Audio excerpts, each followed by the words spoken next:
Hello everyone and welcome back to my channel Edmund Mindaros. And for today's quick tutorial, and I am going to show you guys on how to change your device usage settings on your Windows 11 computer. So if you want to configure different settings and categorize them, which they allow you to do in Windows, you can set different options based on how you utilize your computer like gaming, family, creativity, school, entertainment, and business. Then I'll show you how to manage the settings. And without further ado, and let's go ahead. So all you have to do is to open up on search menu.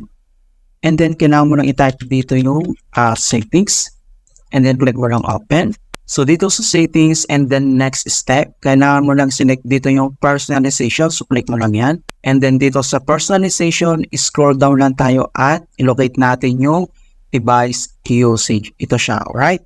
So select all the ways you plan to use your device to get personalized tips, ads, and recommendations within Microsoft experience. And then next step, click mo lang ito. And then dito na siya. Okay, so makita mo dito na device usage. And then nandito lahat yung categories mga kaibigan like gaming, family, creativity, school, entertainment, and business. Okay, so pwede mo itong i-turn on or off. Click mo lang itong button niya mga kaibigan. So select ka lang dito. Kung gusto mo lang turn on off, click mo lang ganito siya. Right? Very simple lang mga kaibigan at wala ka ng ibang gagawin kundi i-toggle on or off mo lang siya. Kung gusto mo ng creativity, so on mo siya or off. Same with school, entertainment, and business. Ganito lang siya.